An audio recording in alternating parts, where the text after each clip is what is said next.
Bueno, entonces, listo, seguimos con nuestro... ¿Están viendo las diapositivas, cierto? Sí, señor. Entonces, sabemos ya qué es el establecimiento de praderas, sabemos para qué queremos realizar un establecimiento de praderas y cuándo se hace un establecimiento de praderas. Seguido de eso,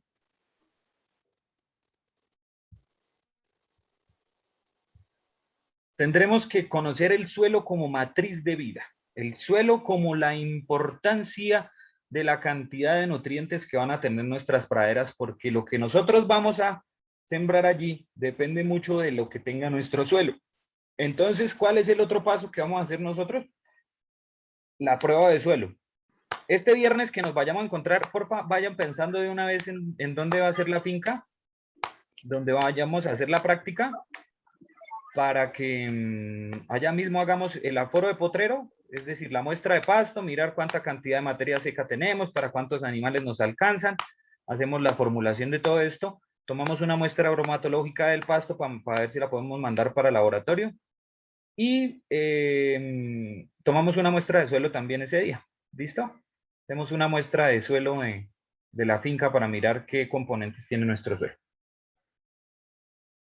Entonces, el suelo como matriz de vida, tenemos que partir primero del conocimiento de qué es el suelo como tal, de lo que ya vimos nosotros, de que tiene una parte orgánica, de que tiene una parte mineral, de que tiene una parte estructural, de que tiene una parte morfológica, que tiene una parte química. Y entonces, en ese conocimiento va implícito el análisis del suelo.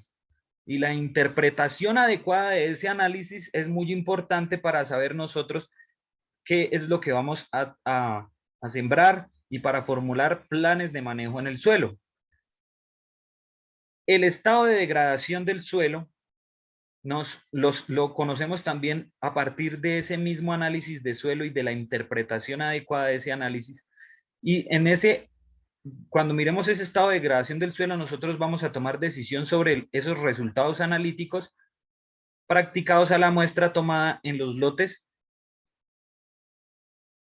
a establecer. Entonces, lo que vamos a saber es qué cantidad de enmiendas vamos a poner nosotros en ese suelo, cómo vamos a manejar por qué el suelo está degradado, por qué el suelo está erosionado, por qué el suelo tiene los horizontes volteados, por qué el suelo está compactado por pisoteo, por qué el suelo presenta mucha rocosidad, por qué el suelo presenta un hongo, por qué el suelo presenta ciertas afectaciones de biomasas eh, que son ajenas al tipo de suelo en el que nosotros estamos trabajando.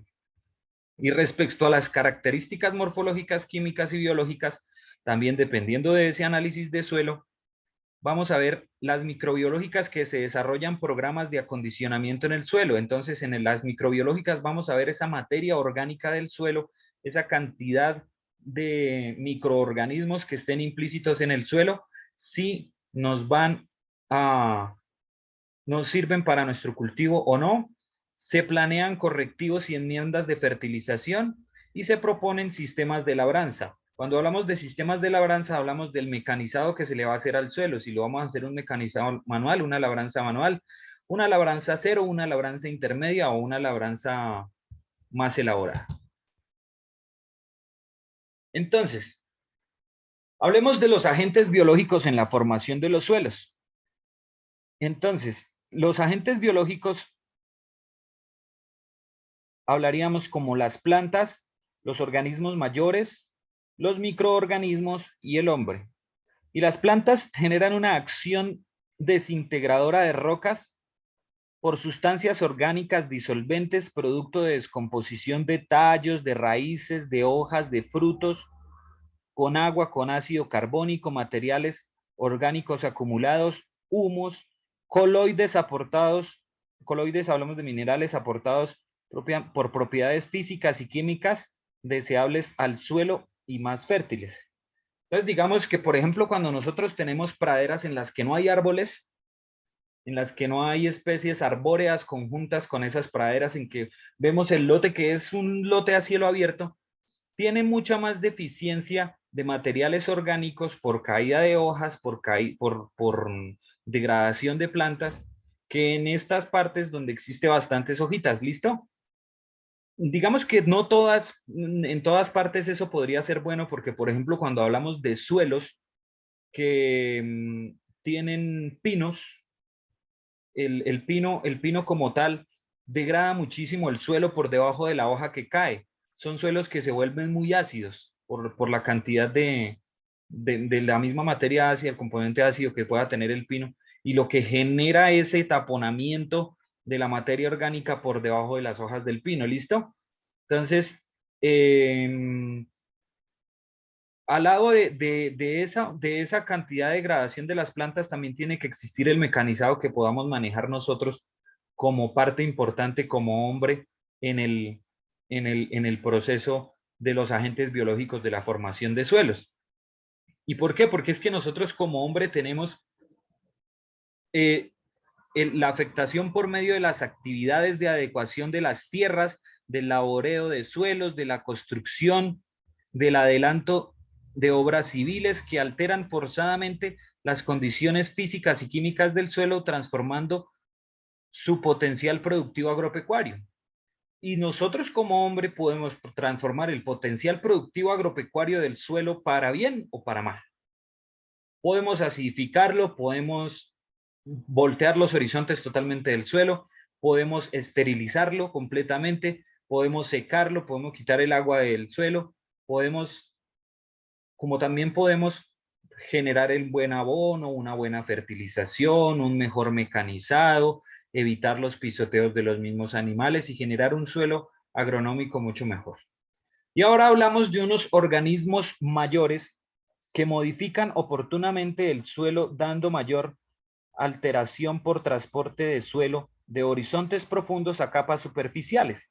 Y cuando hablamos de esos organismos mayores, hablamos de unos que se llaman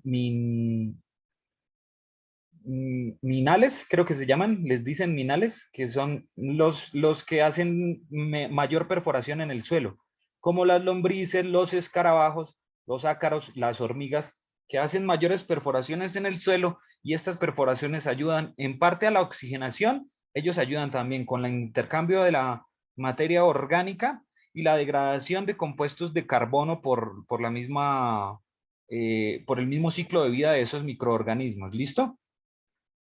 Y los otros son los microorganismos, los más chiquitos, que con su actividad producen ácidos orgánicos que alteran minerales y rocas, actúan en descomposición de tejidos de plantas y contribuyen a formar humus, hongos, algas, actinomicetos, protozoarios y bacterias. Las bacterias producen compuestos nitrogenados. ¿Listo? Esa cantidad de bacterias que están implícitas en el suelo, las mismas bacterias ruminales que salen por las heces de las vacas también forman compuestos nitrogenales de formas asimilables para las plantas. Es decir, que estas bacterias van a generar la cantidad de nitrógeno que necesita la planta del suelo para fijación de proteína en las hojas. ¿Listo? Entonces, esto es de la génesis del suelo. Esta es la generación de nacimiento de suelo agropecuario. Y nosotros no miremos el suelo como la tierra que está ahí encima, botada, o donde nosotros hicimos un rancho y ese es el suelo. No, el suelo que nosotros tenemos que ver es un suelo agropecuario, un suelo que nos genere la cantidad de nutrientes que necesitamos para nuestros animales. ¿Listo? Eso es lo que tenemos que pensar nosotros, en que la comida de nuestros animales la vamos a hacer en ese suelo de la finca que nosotros tenemos. Entonces, que todo eso tenga su cantidad de nutrientes específicos para poder manejar ese tipo de suelos. Y hablando de eso, entonces tenemos las clases de textura y las relaciones con las características del suelo. Cuando hablamos de suelos agropecuarios, podríamos hablar de que existen principalmente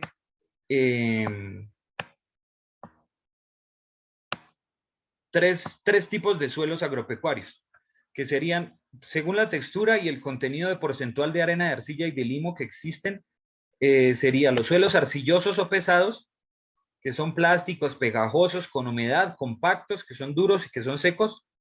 Los suelos medianos o francos, que tienen buenas características químicas y físicas y tienen mejor fertilidad. y pues serían los mejores porque poseen una estructura granular que permite el laboreo con más y que son más productivos. Y los suelos livianos o arenosos, que son de fácil preparación mecánica, pero que son más susceptibles a la erosión y son más fértiles por la baja capacidad de retención de nutrientes. ¿Listo? Entonces, ya sabiendo eso, podríamos mirar que entre los tres tipos de suelo, los arcillosos, los francos, los arenosos, las características que podemos tener al tacto, digamos, una sensación al tacto que es un suelo, el suelo arcilloso es un suelo plástico. ¿Se acuerda de que yo les decía que era como coger, pues, coger greda, coger arcilla, coger plastilina? Esos son los suelos bastante arcillosos en el tacto. Son suelos que retienen mucha humedad, que van a ser muy plásticos. Los francos son un poquito más ásperos, son que se dejan desdoblar más. Y los otros, los arenosos, pues son suelos muy ásperos que se van a desdoblar muy fácilmente.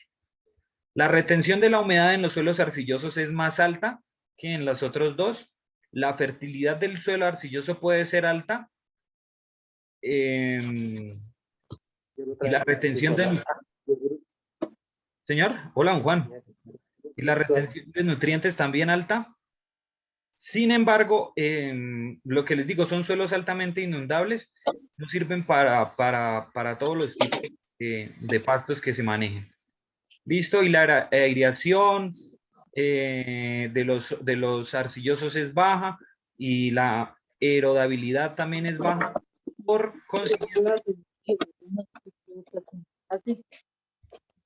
consiguiente van a ser suelos que, que generen, que no generan mucha cantidad de materia orgánica, que también lo necesitamos muchísimo. ¿Listo? Continuemos. Ahora vamos a hablar del análisis de suelos. ¿Y el análisis de suelos nos sirve para qué? ¿Para qué nosotros utilizaríamos un análisis de suelos en suelos agropecuarios, en suelos de ganadería?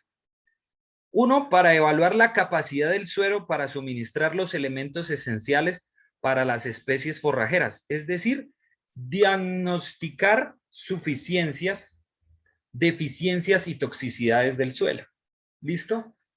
Entonces nosotros tenemos que ver la cantidad de minerales que puedan tener ese suelo. Si tenemos suelos altamente arcillosos, vamos a tener suelos que son con altos contenidos de aluminios, de sales, y vamos a tener problemas metabólicos en nuestros animales. Eso pasa mucho en los suelos de paipa, porque son con altos contenidos de sustratos salínicos que van a generar a veces intoxicaciones en los animales o que van a generar problemas de botulismo y problemas hay otra enfermedad metabólica que hay en las vacas que se llama cetosis. ¿Listo? La otra es que con una interpretación adecuada del resultado, se puede formular recomendaciones racionales para la aplicación de correctivos, de enmiendas, de fertilizantes y acondicionadores del suelo.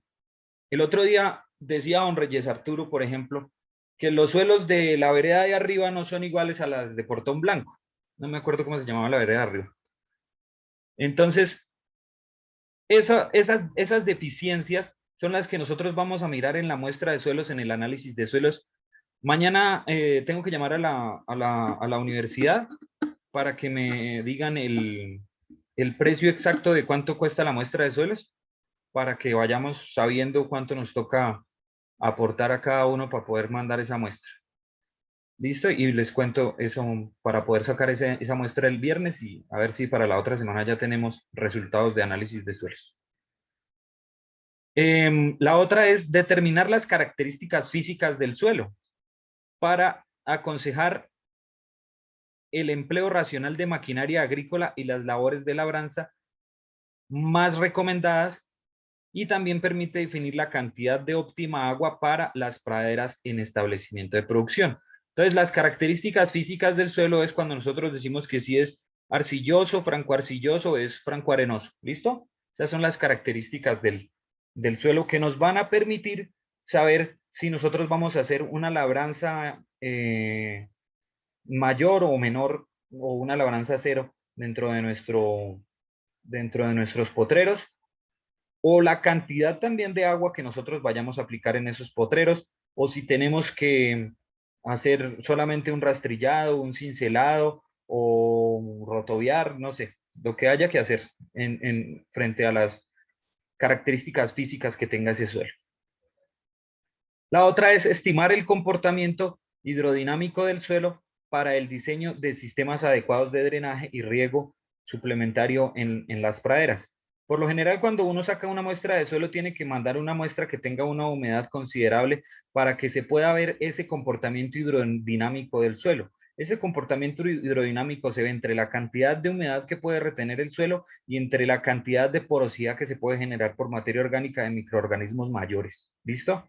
Entonces, cuando mandemos la muestra, tratar de que sean unas muestras que sean un poquito profundas y que nos generen una cantidad de humedad relativa que vaya a tener el suelo, porque este suelo se pone a secado y en el mismo laboratorio, y después de que se seca, se sabe cuánta cantidad de agua se manejó o cuánta cantidad retuvo por cuestiones de pesos eso se llama densidades generales del suelo. Y otra es generar indicadores de la degradación de las praderas. ¿Listos?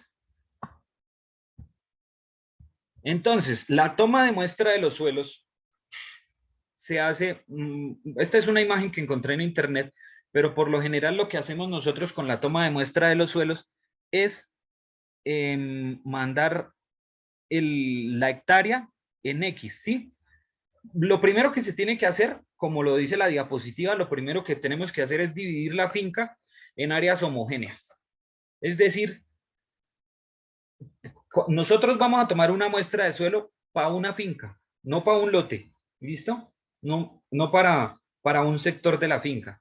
Entonces nosotros tenemos que dividirla en áreas homogéneas, más o menos que sepamos que de esta área y esta área y esta área no nos vayan a salir dos muestras iguales que nos asimilen a solamente un área de la finca, sino que podamos hacer una gran extensión donde tomemos varias muestras. Por lo general se toman 10 muestras por hectárea. Entonces, lo primero que tenemos que hacer es dividir la finca en áreas homogéneas. La topografía, la textura del terreno, la humedad de los cultivos sembrados que hayan ahí anteriormente y el nivel de fertilidad que vaya a tener la finca, pues nos dará la intuición o la manera como vamos a dividir nuestra finca en un área extensible grande para tomar la muestra. Y la segunda parte que deberíamos hacer nosotros es excluir áreas que no sean representativas o que tengan presencia de contaminantes, es decir, antiguos canales, zanjones, viejas carreteras, caminos o sitios donde se haya colocado estiércol, donde hayamos hecho compostajes, donde hayamos tenido cal, residuos de cosechas o quemas, tampoco se puede manejar ese tipo de suelos y tampoco en límites dependientes de cambios dependientes de orillas cercanas, inmediato a árboles o zonas pantanosas o cualquier área de uso común. Entonces, más o menos lo que tenemos que hacer es, en zonas libres, zonas expuestas, dividir la finca eh, eh, en áreas homogéneas y lo que hacemos es tomar una muestra en X. Tomamos una muestra acá, otra muestra acá, otra muestra acá, otra muestra acá, otra muestra acá. Tenemos 5 muestras y tomamos 5 muestras de aquí para allá.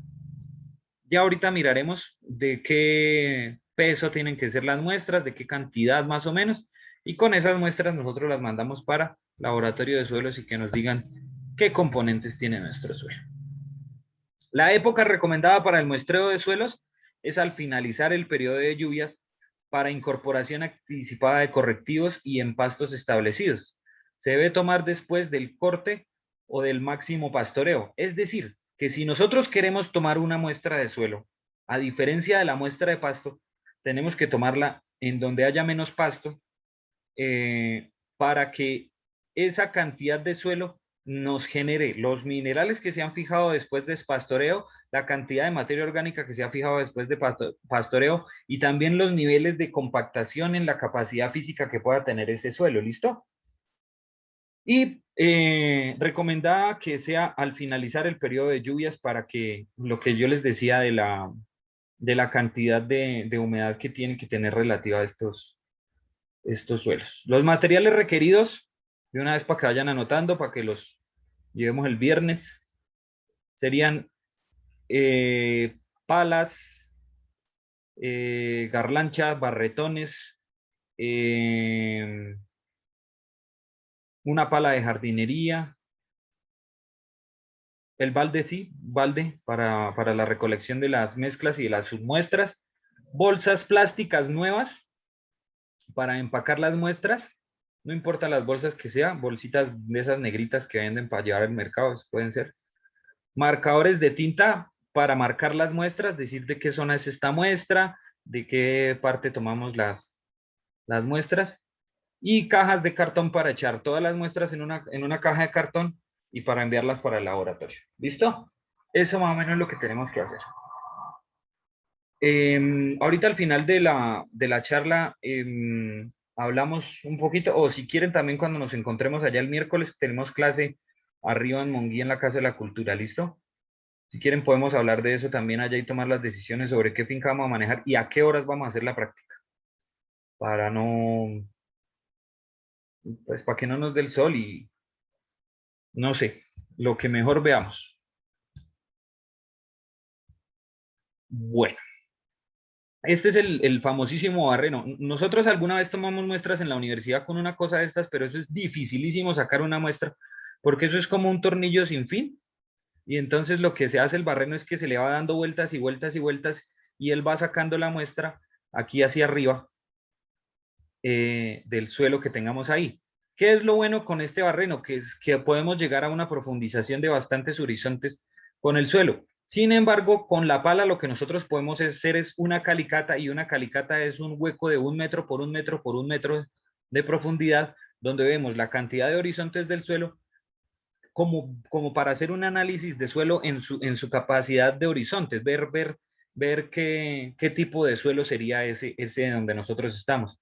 Es solamente como un elemento confirmativo. Sin embargo, pues la muestra que nosotros podemos tomar con la pala de bastantes zonas, pues no es que sea una muestra muy representativa. Aquí nos dice que la toma de la muestra en cada sitio de muestreo debe tener en cuenta remover la vegetación y los residuos frescos de materia orgánica de la superficie del suelo, hacer un hueco en forma de V y luego tomar la submuestra del centro del corte, descartando los extremos y bordes y depositarla en un balde. Es decir, que la muestra se tiene que sacar de aquí a la mitad. ¿Listo? Y el suelo debe estar con una humedad adecuada, ni muy seco ni muy húmedo, para la cantidad de crecimiento de leguminosas, la muestra debe ser a 40 centímetros. Y para especies rastreras como gramíneas, o sea, como pastos, la muestra debe ser a 15 o 20 centímetros. Y las muestras se deben colocar en el balde plástico limpio. ¿Listo? Esa es la manera como nosotros vamos a tomar las muestras de nuestro suelo. La representatividad de las muestras, lo que yo les estaba diciendo, y tan chévere que cortan acá esta cantidad de muestra porque tienen que ver la compactación del suelo, ¿sí? Por ejemplo, por eso me gusta mucho esta foto. Entonces, luego de definir las áreas y los lotes a muestrar, en cada lote se toman 10 submuestras por hectárea. Se trazan líneas imaginarias al azar en el trayecto, o sea, por ejemplo, lo que yo les decía en zigzag. Y se va tomando las submuestras cada cierta distancia. De las submuestras mezcladas se toma aproximadamente 500 gramos para enviar al laboratorio. Es decir, mezclamos todas las submuestras y de eso tomamos 500 gramos, 1 libra. 1 libra son 500 gramos para enviar al laboratorio. El empaque de identificación de las muestras, entonces las muestras se empacan en bolsas nuevas y limpias, se colocan en cajas y se marcan con número o nombre de lote, nombre del propietario y su dirección. Y en un formato u hoja al interior se consigna la información completa del cultivo a sembrar, la topografía, la localidad y el tipo de análisis solicitado. Entonces digamos que nosotros podemos decir, podemos inventarnos. Ya ustedes toman las decisiones dentro de lo que vayamos viendo de gramíneas y de pastos en estos días. Pero podemos inventarnos que nosotros necesitamos allá cultivar maíz forrajero, necesitamos cultivar alfalfa y necesitamos cultivar botón de oro o necesitamos cultivar ¿cómo se llama esta? Sauco. arbóreas de saúco, que eso también funciona en un proceso silvopastoril. Cuando hablamos de un proceso silvopastoril es de varias combinaciones de plantas, ¿listo? Y mandamos la muestra representativa para el laboratorio de suelos para que nos digan si ese suelo es apto para eso y si y qué cantidad de minerales y qué cantidad de deficiencias tiene el suelo o qué cantidad de enmiendas hay que manejar y cómo vamos a hacer la labranza del suelo. ¿Listo? Entonces seguimos por acá. Y en las pruebas de laboratorio lo que vamos a ver son análisis químicos que nos van a generar una información reportada de los componentes químicos que tenga el suelo, la caracterización del suelo que nos va a decir la textura del suelo, si es franco arenoso, franco arcilloso, si es arcilloso limoso, si es franco arenoso, franco arcilloso o me olvidó el otro. Arcilloso, franco arcilloso, franco arenoso es. ¿Listo? Materia orgánica, la cantidad de materia orgánica que tenga este suelo. El pH, la acidez del suelo como tal, el potencial de hidrógeno, que ya lo habíamos visto en la anterior clase. La capacidad de intercambio catiónico del suelo, es decir, la capacidad de elementos mayores primarios que tenga el suelo, que son nitrógeno, fósforo y potasio, y elementos mayores secundarios como calcio, magnesio, sodio y azufre. ¿Listos? Los elementos menores como hierro, cobre, zinc, manganesio y boro, la salinidad del suelo, que es la conductividad eléctrica que tenga el suelo, la textura, el pH, también intercambio catiónico de sodio, porcentajes de saturación de sodio y prueba de carbonatos y el análisis completo que nos genera la caracterización de, esto sí no sé qué es, M y C. Venga, miramos a ver qué dice por acá. Azufre. Ah, no. Elementos mayores y más conductividad eléctrica. Es esto. Caracterización más elementos mayores más conductividad eléctrica. Entonces ese es el análisis completo. Elementos mayores, caracterización de arriba más conductividad eléctrica. Ese es un análisis completo. Hasta donde yo sabía un análisis completo de suelos de estos en la UPTC para egresados y para estudiantes valía como 180.000 pesos. Un análisis completo de suelos. No sé en cuánto esté ahorita. Mañana preguntamos y les cuento por la tarde a ver qué dijeron. A ver si les mandaron saludos. ¿Cómo van? ¿Sí están por ahí?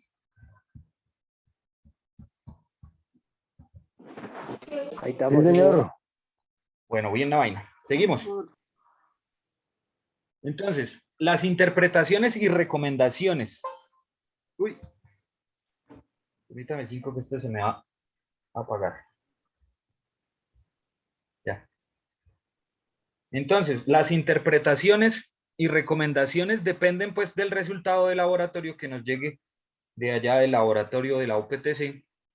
Bueno, el laboratorio donde lo vayamos a enviar. Pero para suelos agronómicos el mejor allá. Entonces, esos resultados de laboratorio los tenemos que interpretar con tablas de referencias. Esas tablas de referencias se consiguen en... Perdón. ¿Están viendo la diapositiva? Sí. Esas tablas de referencia se consiguen en Internet, donde nos van a decir más o menos las referencias de cada suelo, de cada ubicación geográfica de los suelos, y pues los conocimientos y las experiencias que ya pueda tener uno en interpretación de suelos agronómicos. En realidad, los que tienen mayor conocimiento para interpretación de suelos son los agrónomos, no necesariamente nosotros como veterinarios, sino que nosotros nos enfocamos más en, en los componentes específicos para el pasto que nosotros vayamos a sembrar. Entonces, que necesitamos que esto tenga tanta cantidad de fósforo, tanta cantidad de potasio y tanta cantidad de sodio, y con eso ya nos sirve para sembrar este pasto, porque ese pasto sirve para eso y listo, está luego. Listo, pero el análisis ya más general lo hacen los agrónomos. Sin embargo, pues ellos nos mandan un informe muy específico de la cantidad de nutrientes que tenga el suelo y las deficiencias que tiene, y frente a esas deficiencias podríamos tomar decisiones de enmiendas. ¿Listo? Entonces ahí pues lo que nosotros necesitaríamos sería ajustar y precisar recomendaciones para un manejo de los suelos ganaderos, para saber que nosotros necesitamos esos para suelos ganaderos. Entonces, se debe para esto contar pues con las tablas de referencia, como ya les dije, estandarizadas de producto de investigación que nos ayuden a entender y concluir sobre las necesidades de fertilizaciones del suelo en particular. La interpretación requiere del conocimiento y de la experiencia de la persona que lo revise. ¿Qué más nos arroja la muestra de suelos? Nos va a decir la cantidad de enmiendas que vayamos a aplicar para corregir desbalances de minerales en esos suelos y para corregir elementos tóxicos a las plantas, elementos como el aluminio, como el manganeso, el hierro y el sodio. Si existe mucha cantidad de estos tipo de minerales, podríamos generar que son elementos demasiado tóxicos para las plantas que por ende van a intoxicar a los animales también, ¿listo? Entonces, que tendríamos que corregir estas enmiendas, eso se corrige con el más famoso intercambio catiónico. Entonces, digamos que si hay muchísimo sodio, pues aplicamos calcio, si hay muchísimo hierro, se me escapa ahorita los otros tres. Sé que si hay muchísimo sodio o si hay muchísimo nitrógeno, se aplica calcio. ¿Listo? De los otros tres, mejor no me pongo a hablar porque no hay sea que la embarre. Entonces, se hace correcciones de los desbalances de minerales, ¿vale? Y fertilización, que también es corregir deficiencias de minerales, pero ya minerales mayores que puedan estar escasos y que sí los necesitemos en realidad dentro de la producción que nosotros vamos a tener. Entonces, pues, las raíces toman los nutrientes del suelo y por ende, si no tenemos cantidad de minerales o si ese suelo está deficiente en nutrientes, en minerales mayores, lo que tenemos que hacer es aplicar esos minerales mayores al suelo para que los efectos de fertilización en el suelo pues vayan directamente a la planta, que es la que va a consumir el animal como tal.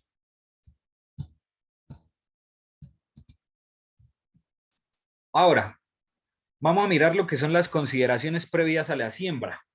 Ya vamos a hablar de lo que es la siembra y el mecanizado.